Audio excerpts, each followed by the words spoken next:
Second and 18. Four-man rush. Baker over the middle. Wide open. Hey, first down.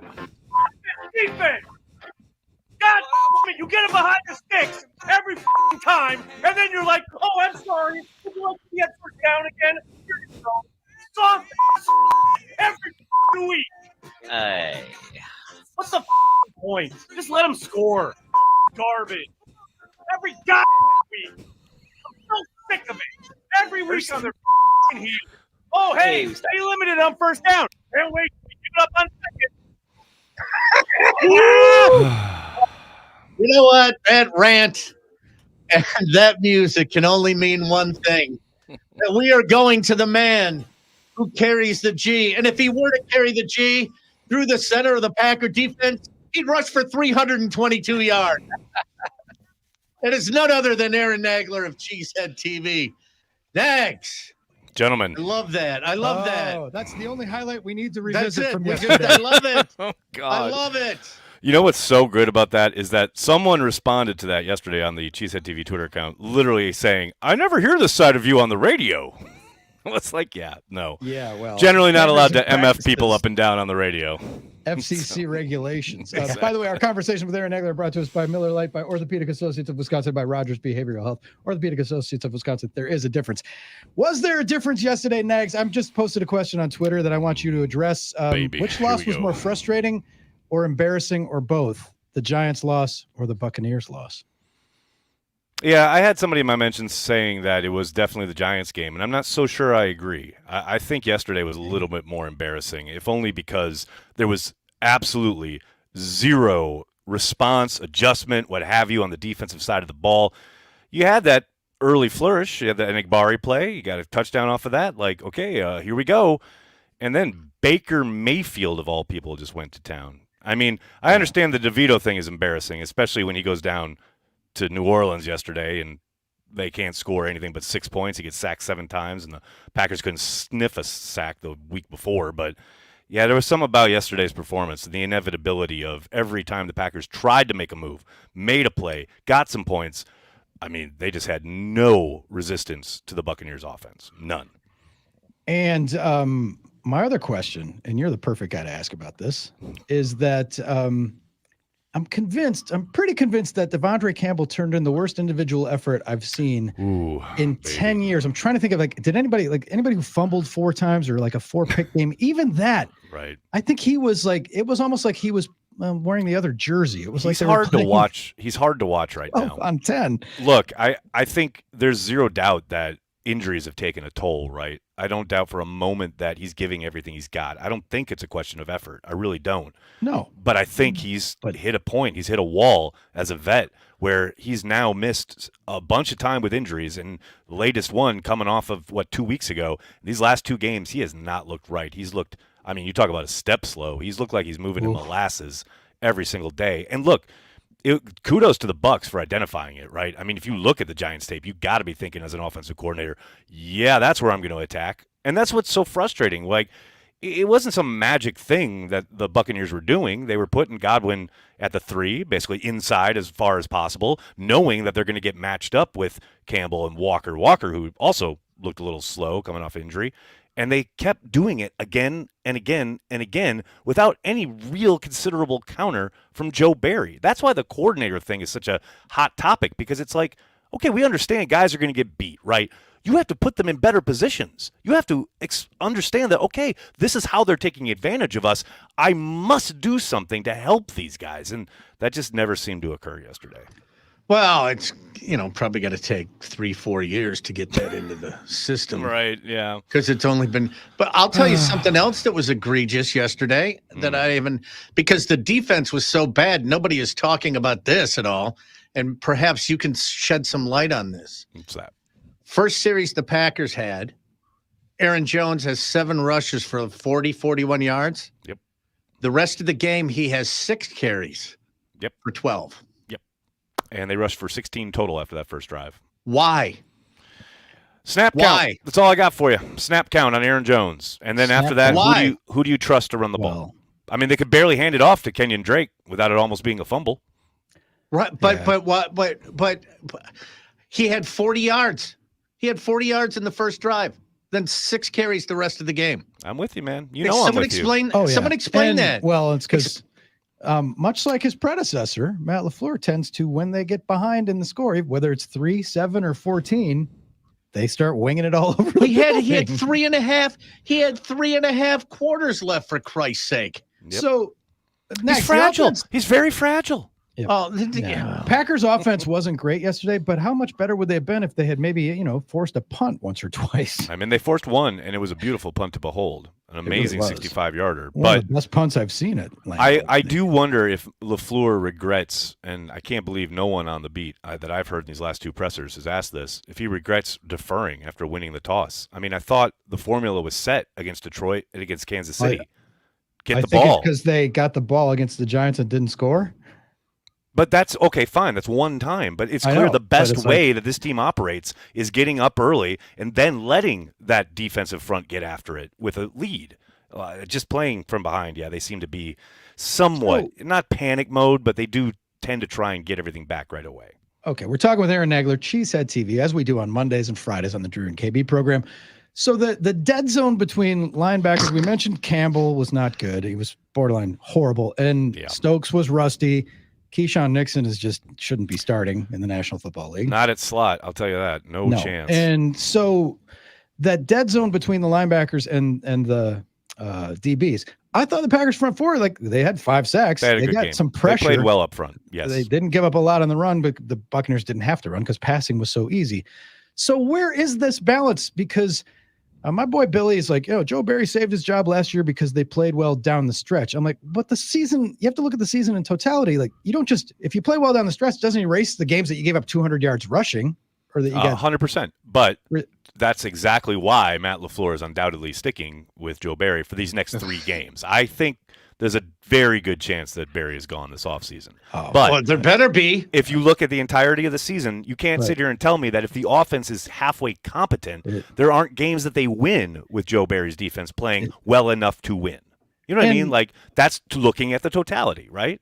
Sure. And then, not sacking Tommy Cutlets at all when they give up sacks like a Christmas candy cane. They gave up 7 yesterday down in New Orleans. Yeah, that's staggering. So that's I put that on him too. Of course. And I know it's execution players, but as was addressed in that presser, the guys pointing at each other and being confused pre-snap. How many times do you have to see that before you start to say, how many years? Doing? How many years do you have to see that? Exactly. Yes. Well, here's Are they the just thing. drafting stupid people? What? No.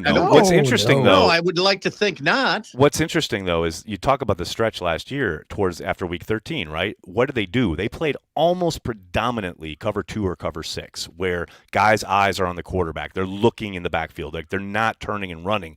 They're continuing to do that this year. They're playing a lot of cover 3, cover 6, but they're just not breaking on the ball. They're not anywhere near the receivers more often than not. And a lot of times teams now know, they're going to run a lot of zone. We're going to run tons of zone beaters, and they're beating them with them. And again, there's no counter. There's no reaction from the Packers. If the plan goes haywire, the Packers are screwed. That's the problem. And that kind of permeates both sides of the ball. We've seen it with LaFleur. Those openers work, they're off to the races. But if those openers don't work, they get kind of mired down on offense. They really don't have much of an identity. So I don't know, man. This next stretch of 3 games, I wouldn't be surprised if they go down to Carolina and, absolutely boat race them, and everyone gets excited about the possibility of maybe making a playoff run, only to get completely demolished by the Vikings on national television.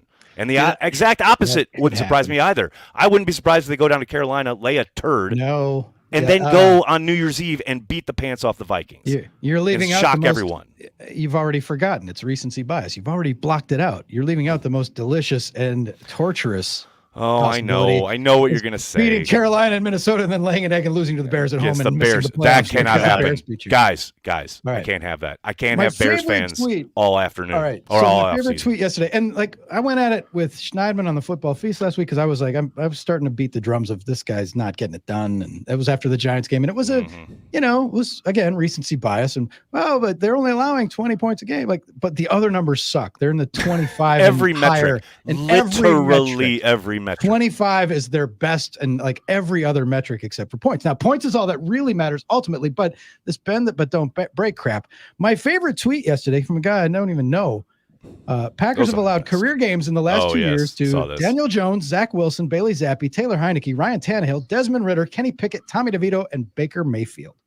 All had like career days against your Packers. My co-host on Huh. Carry the G and MKE had it perfect. She was saying how like you want to get right as a quarterback, face the Green Bay Packers, and that's been the case. I mean, you can't We're even the deny spa. it. We're a spa. You come in It for is a the day. truth. You It's play the almost Green like Bay the defense to is like get a right. homecoming opponent. It pretty much is. I mean, Pretty essentially. I mean, the idea is to limit big plays. That's what they always say, right? But when you continuously get the offense into 2nd and 18, 3rd and 20, and you're giving up first downs, Limit big what are you plays. limiting? Yeah, That ain't working. My breaking point was yesterday, like, again, 2nd and 29, you're getting off the field. Like, offense, get ready. Nope. Get your helmets. When you right? get 24 yards on 2nd down. On 2nd down, we're going to give up 24, 25 yards and then give them the layup completion for 10 on 3rd and 4. Like, that's what we what do. the hell am I watching? You know what that we're not talking about that I kind of feel bad for is that if you just look at the numbers, right? Jordan Love's game wasn't bad. No, he had a good He game. had a like I thought he 112 played well. quarterback rating, threw for almost 300 yards, 2 touchdowns, no interceptions. He just had to go up for against a guy who was perfect. He missed a couple throws, but he's been fine. Here's He's the- not the problem. He's not even on the top 10 of my concerns about the Packers. No, right not now. anymore. Not Well, anymore. and that's the thing. It's like he started slow. There's zero doubt. He's got to hit Reed on that very first 4th down. Failed 4th down. Reed's on that out That was route. a bad That's a bad layup. pass. That's Bad a layup. miss. You got to hit your layups, right?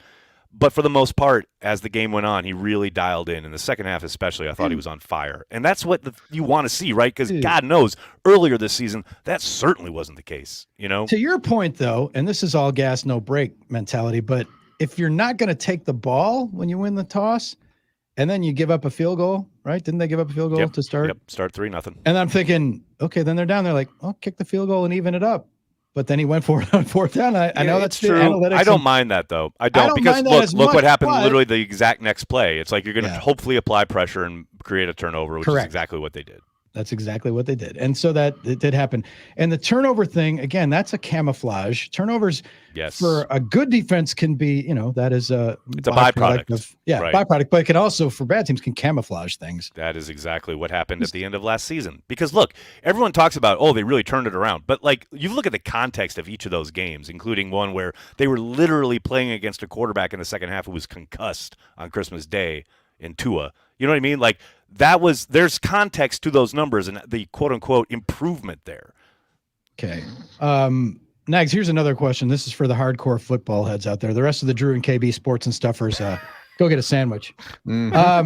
Is the Fangio type system and the stuff that Barry learned trickle down through the years? Baby. Is it cooked? over? Is it cooked? Is it time? Like, it seems like everybody who runs it is in the bottom tier of defenses with the Packers. Yeah. Yeah. So other than Fangio himself, who I think is doing good work down there in Miami, I think their offense is like the offense certainly helps. That's no like having question about Rodgers. it. That's like having their doubt, offense is like no having doubt about Aaron it. But that Rodgers. doesn't So change how they perform. Like it changes game situations. Has no the doubt. game passed that system by? I think a little bit. I think there's zero doubt that it spread real quickly, but because of that, offenses spent a whole lot of time in the offseason working on how to beat it. And that's just the cyclical nature of the league, right? Like when there were remember, you guys are old enough to remember when there were like 2 or 3 teams in the entire league running a 3-4. Back when Pittsburgh kind of Capers and those guys made up the zone blitz scheme, then all of a sudden that was so exotic and so hard to beat. And then all of a sudden half the league was running it. And then in a year or two, everyone had, zone beaters and things like that nature. And I think that's kind of what's happened here. It's just teams have spent a lot of time trying to figure out how to beat it. And look, overall, you want to talk especially the last 2 or 3 years, the proliferation of the too high shell stuff has kept scoring down, but it's somewhat artificial. You know what I mean? Like, okay, so you're limiting the drives in a game. Like, okay, so it takes them 10, 12 plays to score rather than quick strike 2 or 3 plays, but they're still scoring. Like, scoring's down, but because there's fewer opportunities. It's not so much that, nobody's scoring on these defenses. People are scoring. There's just less opportunity to do so. And there's a lot of backup quarterbacks playing mediocre Oh boy, quarterbacks and playing with a lot of- horrific offensive lines across. Tom Brady the was league. right about a lot of that. Tom was spot on every single aspect of that. I'm sorry, people talking about whatever they want to talk about, like he is spot on when he talks about that stuff. You know, it's maybe I'm wrong, and I probably am. But when you have an attitude, What a caveat. that when you have an attitude that is, we just don't give up the big play. We just don't want to give up the big play. Right. That inherently is rooted in fear. Can't And agree you can't more. play that way. And it permeates throughout your roster. It And shows next up thing you know, down after down. I couldn't don't give agree up the more. big play. Then it's don't give up the medium play. You know, or literally don't, have plays yesterday where it's 3rd and 4 and the safeties are lined up in Titletown. Like they're across the street. I have it's that insanity. So, all right, then last week Schneidman hit me with like, who do you want to coordinate the defense then? And I for the last 3 games, you can't bring somebody in. Like you're not going to give Brandon I'm with you. Staley a 3-week contract. You just can't. So it doesn't make sense. But I was like, well, okay, Al Harris, former player. Yeah. McCarthy. Got some bona fides. Been in the coaching ranks for a long time now. Mark Murphy hired him once at Northwestern. Jim Leonard, obviously the people's choice around here, turned him down once, right? Yep. But there's got to be 7 or 8 guys, so I don't think that's a concern at all. It's not like you're going to. I don't think it's at all. Not for nothing. The Joe Barry thing, the guy who's whistling in the shadows is Rich Bisaccia, because I don't think his performance has been exactly wonderful either. No, it hasn't. But it's not. Look, I think that's kind of the nature of the league, though. I we see special teams mistakes almost multiple per game on every single NFL game. You know what I mean? Like that's not. Yeah. I just have a real hard time thinking Bisaccia is in any kind of trouble. I think he's doing the best with what he's got, although he has been given some stuff. We'd be scrutinizing him more. Now the question is Probably. to Nags. I would ask you too, because you know a little about the inner workings. Is Joe Barry totally a Matt LaFleur call? Is Goody in there? Is Murphy in his ear? Are they saying, look, at the end of that game, I hadn't seen in the last 5 minutes of that game, there was like 4,000 people in the bowl, man. It was, I had not seen that. And usually, because Tampa didn't travel very well, like if it was Lions fans, they'd have taken over. Yeah, taken over there. Tampa didn't travel very well. They're the second straight opponent, I think, to give back tickets from their kick. Saw that. Yep. But I'm just, is there? Do business considerations start creeping in? Do Goody and Murph exert anything? Is this all? That's Matt. Like that's the Goody staff, that's him. Absolutely, Gutekunst does not. Goody's got zero say. Now Murphy is a real kind of wild card, right? Because he has inserted himself on the football side. You know, whether he likes it or not, that's what he did when he broke up the power structure, and he certainly could have a say. I don't think he's going to do anything. I think it is 100% Matt's call. But don't ever forget that when Matt was hired, there was that report from Tom Silverstein about how there were those within the organization who strongly suggested he retain Mike Pettin. And I don't doubt for a moment that that's kind of, sticking in Matt's mind. Like, look, you wanted me to stick with your guy.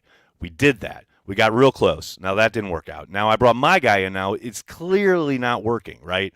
I think at the end of this season, they will definitely have some kind of, I don't want to say meeting of the minds, beer summit, whatever, but they will have a conversation about what they, not just Matt, they want to do at defensive coordinator. It took him. Matt has to get this next hire right, it took or he's 2 done. months of silent reflection for him to move on from Mo Drayton.